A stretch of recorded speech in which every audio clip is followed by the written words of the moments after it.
Good afternoon, Ronnie Gelfont, 21st Century Public Adjusters. We're here today to talk about safety, maintenance, how this does relate to your property, and how it could help you in the situation of a claim down the road.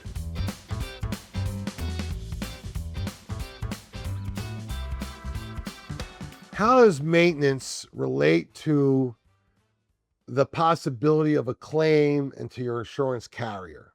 And this is probably one of the most important factors of your property, because insurance, when you have to actually make that call and bring them in to review something that is without question damaged, and that's what the help from insurance is to bring them in to help allocate and make sure that the damages are fixed properly. Well, here's one of the biggest things, and one of the things you'll notice in your policy.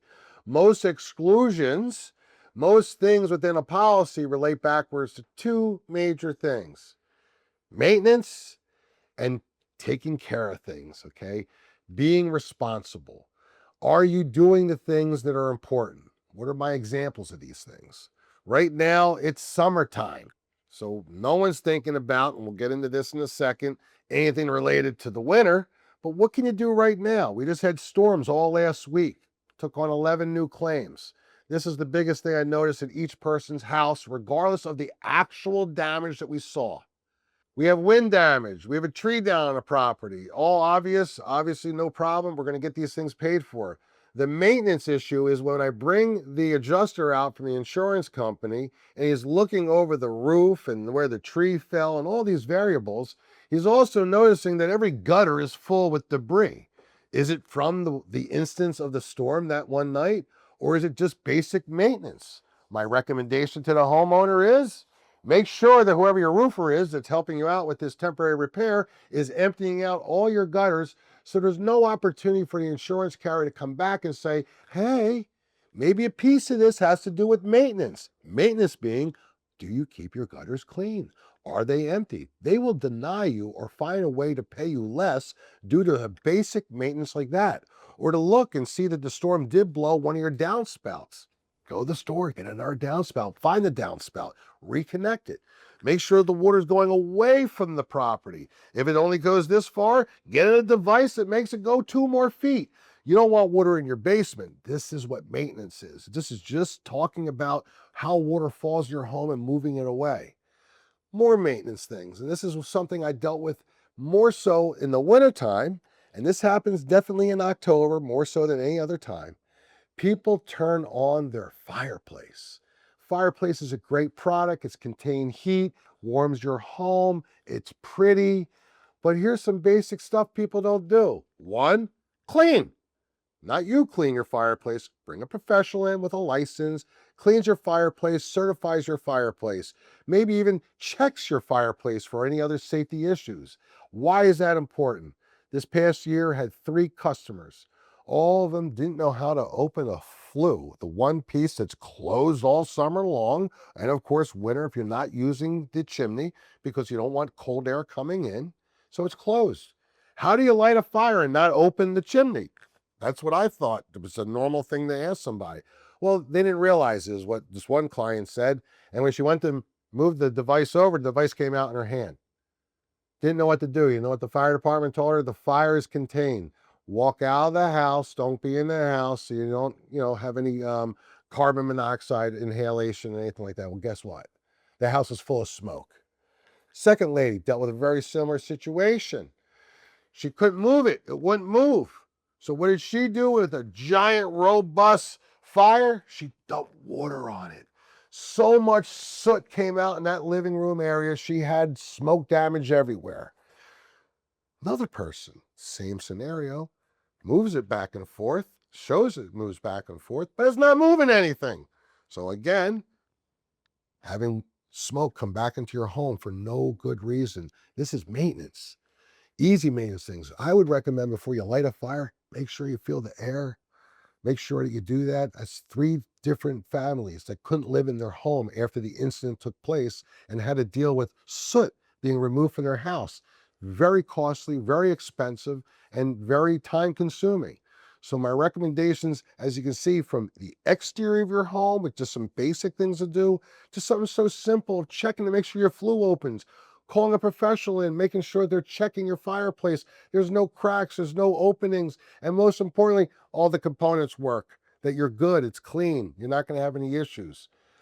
Variety of maintenance things. In the wintertime, we're not thinking about that also, but what are you going to do with your spigots at the end of the summer?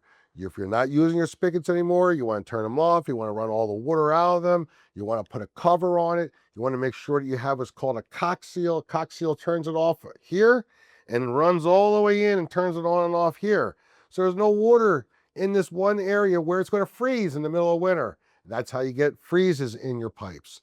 So by doing certain basic things to your property, maintaining things that allow things to run more functionally, shows the insurance company that you take care of your property, you're constantly maintaining it, just like having a heater. You have somebody come out in the wintertime, they do a little maintenance check. Summertime, they do a maintenance check. These maintenance checks just show that you take care of your equipment, you take care of your stuff, so when they fail or they break, they cannot blame you for not taking care of your own stuff. That's the number one item insurance carriers try to work through their claims and try to deny people for, is the idea that you didn't maintain your property. You didn't do something that you were supposed to do. This is why, and safety comes from maintaining things, because when things are maintained right, things are safe. Couple other things that come up under this, and it's only because we're talking about the fireplaces, is this. The other thing that happens, you don't have the fireplace. You don't have the luxury of that. Or you have it, but it's not in the room that you want it. Don't go plugging heaters into an extension cord that's not directly connected to the wall. So if I have a heater, the heater gets connected to the wall. I don't run it through an extension cord. That is the number one fire, number one situation that's going to take place. Let alone if you look at the stickers on these heating elements, they usually tell you not to have anything within a foot of it, 2 feet of it. Please keep things away from these items. What they're trying to tell you is, as much as you won't get that close to it because it's too hot, anything else around it will catch on fire, and you don't want a fire. When you walk to go to the bathroom is when that fire will start, and it's going to be too late for you to handle anything. This goes back to more maintenance.